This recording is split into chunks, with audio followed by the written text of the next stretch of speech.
Blog Talk Radio. Hello, everyone. Good evening. It is 9:30 p.m. here. This is Lori Smith on Blog Talk Radio, and this is Child Abuse Prevention and Human Rights Abuse Prevention is Up to Us. It's a live internet streaming radio broadcast from blogtalkradio.com, and glad to be here. Glad to be able to do these shows, and we just wasn't sure when I started out how many I'd be doing or how long I'd be doing this, and the middle of November will be a year. So it's just awesome, and I just appreciate everybody who's tuning in, regularly and listening to my shows. It's just so awesome. Thank you very much.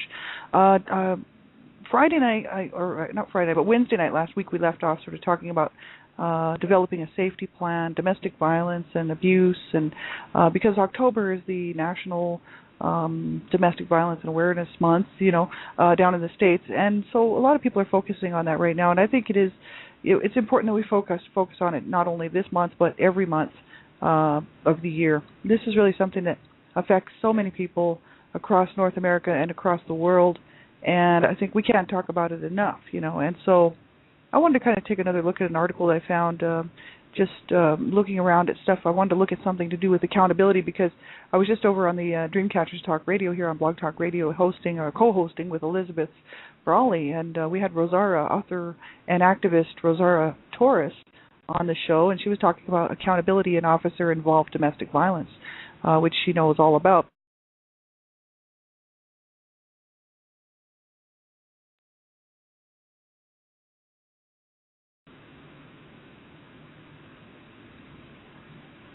Yeah, I just got dropped from my show. Sorry about that. I don't know how that happens, but anyway, I got dropped off my show. So, Rosaura Torres, she's a survivor of officer-involved domestic violence 2 times. So she knows all about it, and it was a great show. Really enjoyed having her as a guest on that show and talking with Elizabeth Brawley and her about the whole issues surrounding accountability, abuse and accountability. So I thought, well, we'll just bring that up here, talking about child abuse and domestic violence on this show, a little bit different information, that's this article actually is called Safety and Accountability. It's from MnCAVA Electronic Clearinghouse, Minnesota Center Against Violence and Abuse, and that's at www.mincava.umn.edu, and then /documents/safety/safety.html, and again from the Minnesota Center Against Violence and Abuse. And there's some great information on this website, and this one here, this is an older article written by Barbara J. Hart, Esquire, legal director, Pennsylvania Coalition Against Domestic Violence. It was published in 1998, but it doesn't matter because the information is really just as relevant as it was then as it is today. It's the same old thing. Abuse is just swept under the carpet. No one wants to deal with it. We still have a lot of problems within the court systems and within the laws. There's still many, many people dying, losing their lives every year due to the fact that they are killed by most likely by their intimate partners, someone in the family. The children suffer because of it. And nothing's changed since 1998. If anything, it's gotten worse. And I don't have the statistics up in front of me right now, but you can find the domestic violence statistics on just about any of those awesome websites out there who do report on the statistics and whatnot. But I like this article because she's talking about the whole issues really that are still ongoing. And this was in 1998. And when you read through it, you can see that it still hasn't changed. People's minds have still not changed regarding domestic violence and abuse and child abuse. Everyone's still living kind of like a horse with blinders on. You know what I mean? They just can't see, any other way to look at it. It's really quite unfortunate because we really need changes in order to save people's lives. Too many people are dying. Too many men and women, mainly women, more women than men, are dying at the hands of their intimate partners, and quite often it's murder-suicide, and sometimes the kids are involved, and this is absolutely horrible. And there has to be something done. And how many people have to die before we say, okay, enough is enough, we really have to make some changes? And I know people are working on it, but we really have to do it now, before we lose more and more and more people, right? This is absolutely horrible. It never should happen, and I just, it's discouraging, right? we see the headlines rolling up all the time, So I'm not a professional counselor or therapist. I don't hold any certificates in those areas. I'm not a professional, regarding this stuff at all. I am a private citizen paying to do my own shows. I'm a survivor of child abuse and secondhand domestic violence, so I do know all about it in that respect. I study human rights. I study child rights and human rights, and I was in between courses at MRU here in Calgary, and got sidetracked because I couldn't afford to go to school anymore. This is what happened. So I thought, well, I'll just keep studying, and then I ran across Blog Talk Radio and decided that I'd pass on the information that I find out there.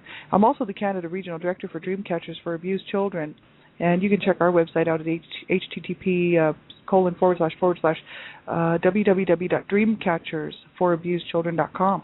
And, we're working really hard, all of us, to try to stop and prevent child abuse, to promote awareness and education, regarding the signs and symptoms so that people will know what the signs and symptoms are, how to report child abuse, and really just talking a lot about the fact that child abuse is a choice. And there are other ways to handle it. People do not have to abuse their children. It's a choice that they make, and they choose to abuse. So there's no excuse for abuse, right? And so that's why I'm doing these shows. I'm just a private citizen paying to do my own Blog Talk shows, so everybody knows.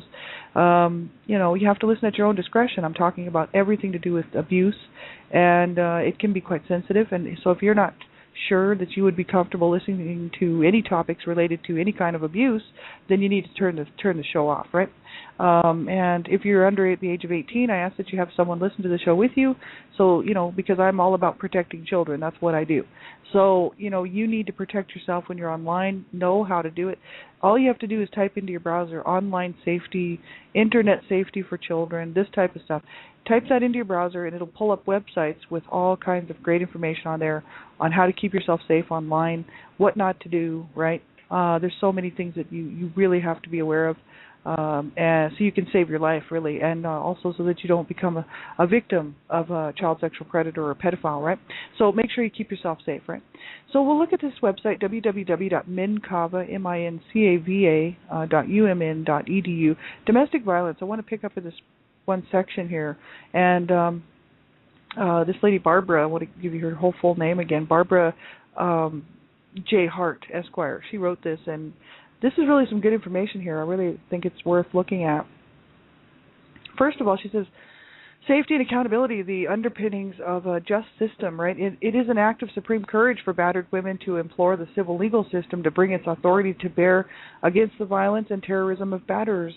Excuse me, when battered women enter the civil court system, they may find a structure that is demonstrable concerned with their safety and accountability requirements, or they may find one that is hostile to their justice seeking. So one or two things: they could either find themselves with people that do care and are concerned about their safety, or they could find themselves in a situation where they are not taken seriously, or they're looking at as if they're causing problems within the justice system, right?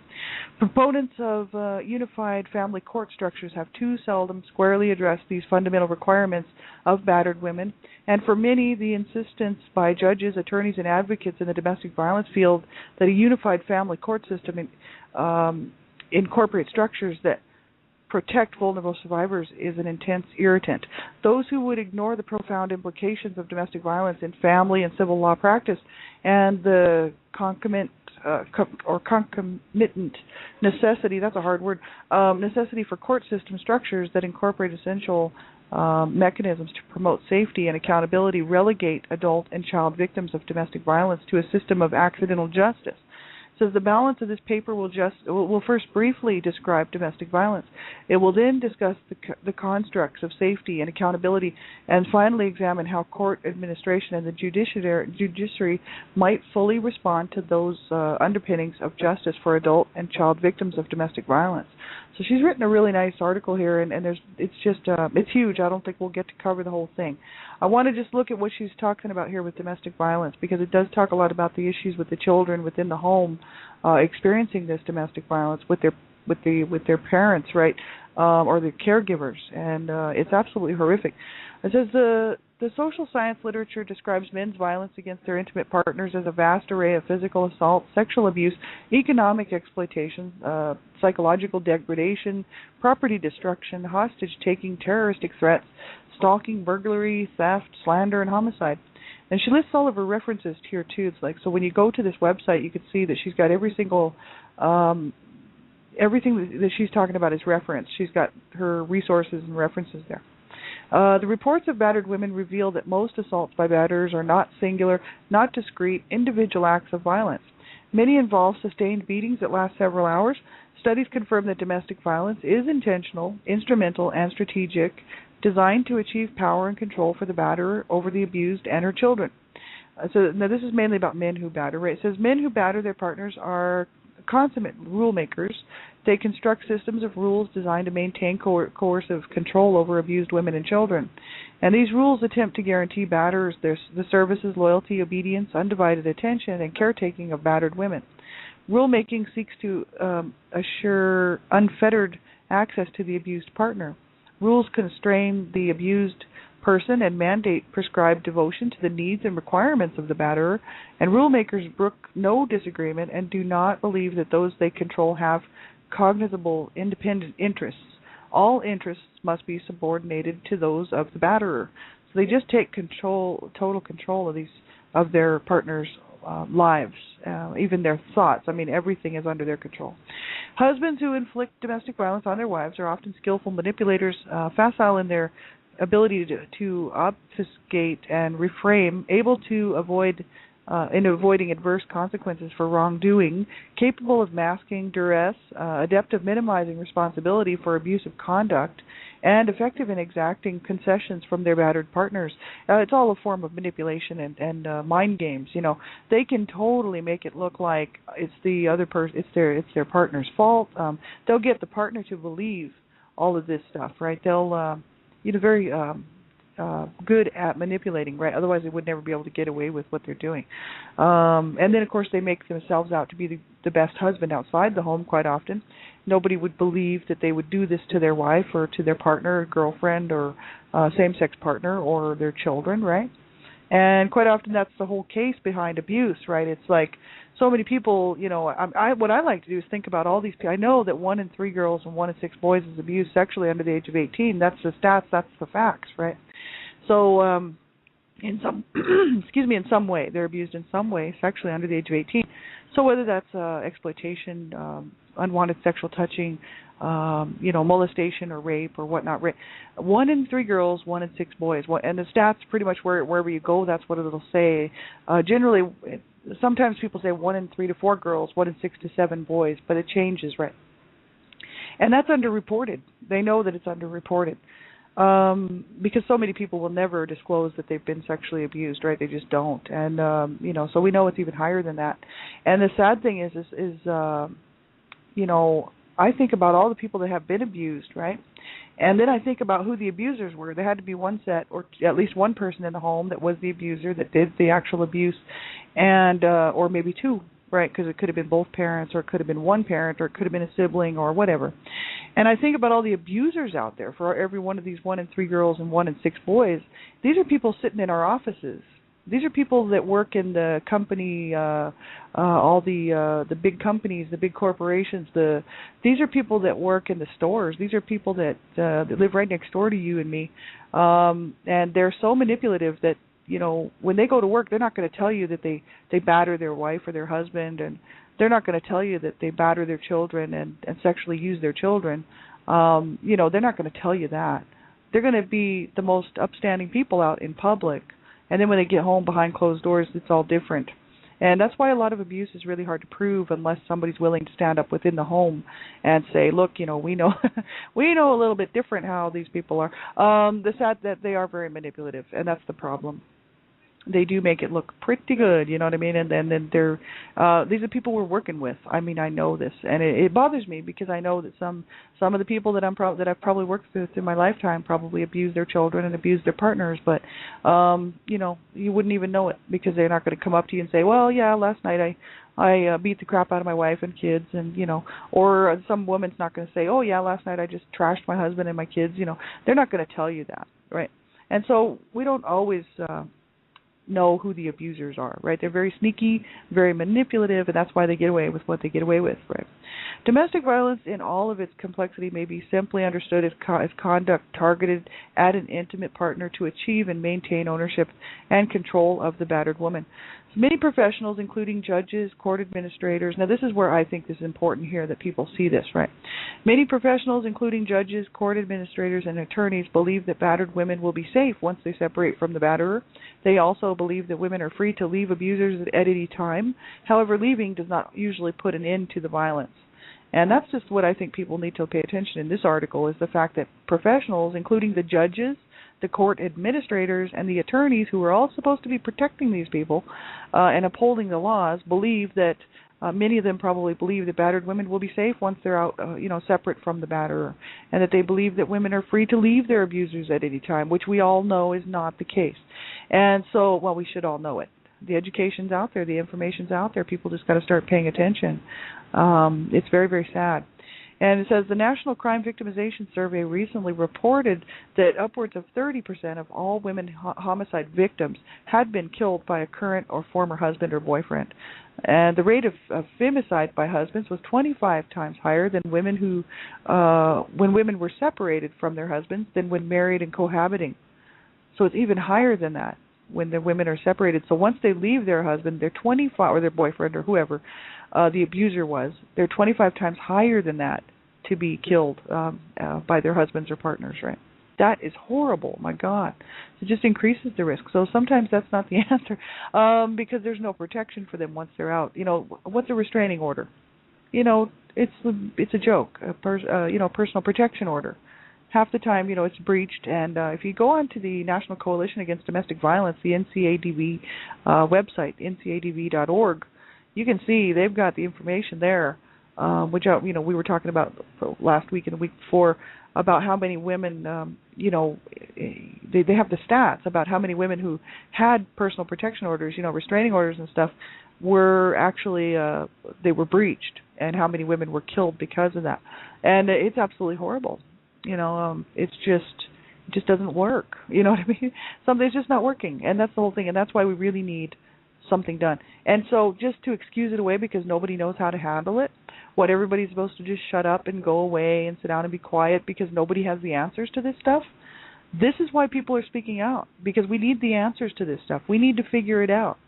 How many people have to lose their lives before we figure it out and say, okay, enough is enough. That's however many this year, I guess we'll have to sit down and figure out what we're going to do. It's like, no, let's get busy on this and make some changes and really find out what is going to work. And then whatever's not working, get rid of it, or fix it, one way or another. But we've got to make it work.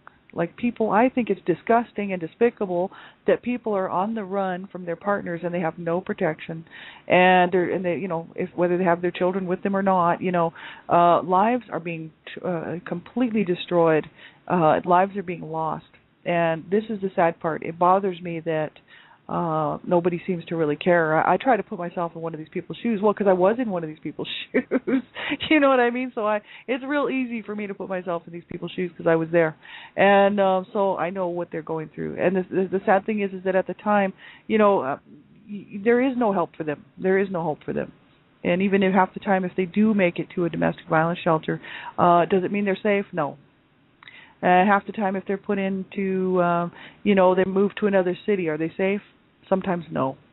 And that's the sad part. And, I just think it's unfortunate. It should never happen. And this is very sad. But we really need more done because more and more people are losing their lives, And not just women. Men are abused as well. Men are battered, and it's just that more women are battered, and that's why, or at least they think that. Maybe it could be equal. It's just that men don't report it, right? We don't know how many men are abused out there because it isn't reported. Men don't quite often report abuse because who's going to believe them that their little wife beat them up? And even if they did, they'd say, well, don't let her beat you up. You have to be able to control the situation. And a lot of men refuse to hit their wives. They want, or their same-sex partners. They don't want to be the abuser. So they'll sit and take it, and or maybe for the kids' sake, because maybe the abuser tells them, if you leave me and you speak out against the abuse, I'll kill the kids or something, right? People are very psychologically messed up, very mentally messed up, right? So any number of situations can happen. It's not just women being abused. And it just seems that there's more because there's more reported and there's more women in shelters. But we have no idea how many men actually are abused because they don't quite often come forward, and they don't want to be the laughing stock of the neighborhood, and they also don't want to be the laughing stock of the police officers when they call the police officers to report the abuse, and the officers are probably just looking at them like, oh my God, you got to be kidding me, you know what I mean? But see, we all know about it now, and people are really starting to speak up and starting to stand up for all victims of abuse, right, and all survivors of abuse, and saying it's all wrong. It doesn't matter whether it's a man committing the abuse or it's a woman or a child. It's all incredibly wrong, and it all needs to stop. And so, I'm not biased. I'm not gender biased. I know abuse happens to everyone, and anyone can be an abuser. So you see these cute little grandparents. They can be abusers too, and quite often are sexual abusers. And young people can be abusers. Teenagers can be abusers. Little kids can be abusers. It's just a choice that they make to do, and they're thinking that it's perfectly okay that they treat people like that, and it's not. And when it comes down to your life being threatened in a domestic violence situation, this is serious stuff. And so I like what she has to go on here to say. She says, men who batter their wives, partners, often endanger and abuse their children. Between 50% and 70% of the men who batter their wives also abuse their children. Severe child abuse usually occurs in the context of domestic violence, and the onset of child abuse usually postdates abuse of the mother. And the more grievous the abuse of the mother, the greater the likelihood that child abuse will be severe. Most children of battered women witness the violence of their fathers against their mothers, and some experience symptoms equivalent to those of children who have themselves been severely abused. So it's just like they were, it's like that. People don't realize the damage done, when they watching their parents or caregivers, the people that they trust to look after them and that they trust to take care of them and to look after each other. The whole shock of watching one parent batter another parent it's really hard on the children. And even if they're just verbally battering them, they might not even be a lot of physical abuse in the home. Maybe it's just mostly and mainly all the time verbal abuse or psychological, mental, emotional abuse, right? That's very damaging as well. It's just as damaging. I'm sorry, it really is. It all hurts a child, right? Children just shouldn't have to grow up around that, and they lose their world is turned upside down, right? They then don't know who to trust or what to trust, or and a lot of people think it's not an issue, but it really is, because they don't know when they go to school the next day, who's going to be alive when they get home. That was my case, I used to be sitting in school thinking that somebody would be dead by the time I got home. And then I was kind of concerned that I'd be killed in my home, right, because there was always threats against people, everyone's lives in my home, right? So I was always concerned that in the middle of the night somebody like my mom or my dad would come and kill me. And I was pretty much more convinced that my dad would kill me than my mom because my dad was mentally ill. And so this is the thing. People think this is a joke. Well, it's not. And it's very damaging to the children, even if there isn't any physical abuse going on, which isn't my case because there was. But the whole issue is that even children who are looked after well by one of the parents, or maybe both, but the abuse is between the married couple or the boyfriend, girlfriend, or whoever the parents or caregivers are, and the children feel it. They do know about it, and people think, oh, they didn't see it, so they don't know about it, and they'll be okay. No, it does affect them. They will know, and they will know something is wrong. And we talked about that on one of my last shows last week. I think it was Monday night, talking about the whole issue of the effects on children. They quite often blame the mother if the mother was the abused, the victim, because they'll think, why were you so weak, or why did you cause dad to treat you like that? They almost take the abuser's side because they feel like the mother should have been able to do something, you know what I mean? And if the abuse actually spills over to them, they actually really might blame the mother, because they'll say, well, you were supposed to protect me, and look what happened, right? Excuse me. There's just so many issues, with this stuff, and if we can stop it, then we should, right? And people think, well, how can we stop abuse, right? Well, we really have to think of something. You know what I mean?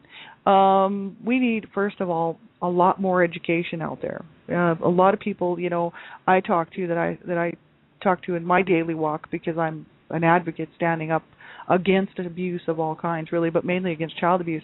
And when I tell people that, they just look at me like, "Oh, really?" Like they've never heard of it before. It's like, you got to be kidding me. Almost every time you turn on the TV, you see a child or somebody being abused in some sort of a violent show on TV. But of course, that's just TV. That's not reality, right? So people don't think about this stuff as being real, unless they've either experienced it or they know somebody who has, and we're willing to listen long enough to find out what it's really all about. Or the people that are working in the industry right now, the whole business of helping people out, like, who have been abused, right?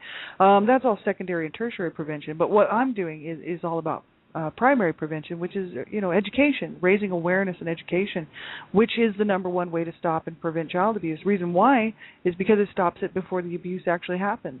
So if we can get to these people before they abuse their children, or maybe they've been busted one time on brought up on some charges, some child abuse charges or whatnot, neglect charges. If we can get to them and get them some help, then because most of the time the children do remain in the homes, believe it or not. There's a lot of people screaming out there saying, "Oh, they're always removing the kids from the homes." Well, I sure wish they would have removed me out of my home, I tell you that. I wish they would have taken us all out of the home. They were actually supposed to, my parents were supposed to go get counseling. It was all court ordered, and they were brought up on child abuse charges, and we were left in the home, and we had a horrible existence, and we've been paying for it the rest of our lives. And the thing is that so many children are left in the home, and we see this, right? We're not ignorant. The headlines are rolling out where there's been cases, many cases, where the children, there was abuse in the home, but they didn't remove the child, and the child is now dead. So we see this lots, right? Now, I know they have probably removed a few children in error, and that's a shame, you know what I mean? But they remove more children who need to be out than they do wrongly. I know that. But the thing is it's very sad. They really need to reach these people before they hurt and harm their children anymore, or even in these domestic violence situations. The couple, they need help. Like, my parents were told to get counseling themselves for the domestic violence, and they were told to get court-ordered. It was all court-ordered counseling for the children, right? And anger management. My dad was told to get help for his mental illness. Did they do it? No. They went to 2 counseling sessions, and then we left the country, and they wanted to continue to abuse each other and us, right? So they were like, "Yeah, no, let's not do that. Let's just keep on with our little, a dysfunctional world. This is what we know. This is what we're going to do." So they didn't get help, and it's very sad that people don't when they're told to, and they don't. It's very sad. It says abuse of children by batterers may be more likely when the marriage is dissolving, the couple is separated, and the husband or father is highly committed to continued dominance and control of the mother and the children. Since abuse by husbands and fathers is instrumental, directed at subjugating, controlling, and isolating, when a woman has separated from her batterer and is seeking to establish autonomy and independence from him, his struggle to dominate her may increase, and he may turn to abuse and subjugate the subjugation of the children as a tactic of control of the mother, right? So they just used as pawns in the whole thing, right? And so, yeah, she goes on to talk about some stats and whatnot. Now, those stats will be extremely old because this is 1998, so I'm not even going to go into that. But safety, it says safety is not simple. Minimally, it entails being free of violence and coercion. But safety goes well beyond and includes the ability to negotiate life's daily challenges without having decisions intruded upon and contravened by a controlling partner. It includes the confidence that the battering parent will not disrupt the routines of the children. It is freedom from public and private denigration from an abusive spouse.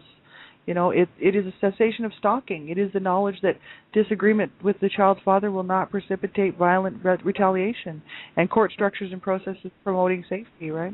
So this is the thing. You should check this article out. There's lots here. There's so much here. www.mincava.umn.edu. Thanks, everybody, for tuning in. I appreciate it. I'll be back on tomorrow morning, one child abuse survivor to another, and then tomorrow night on Dreamcatchers Talk Radio here on Blog Talk Radio. Have yourselves a great night, everybody. Reach out, get some help. If you need help and you're in this situation, you're in a domestic violence situation, don't lose your life. Get yourself some help and get your children some help. You do count, you do matter, and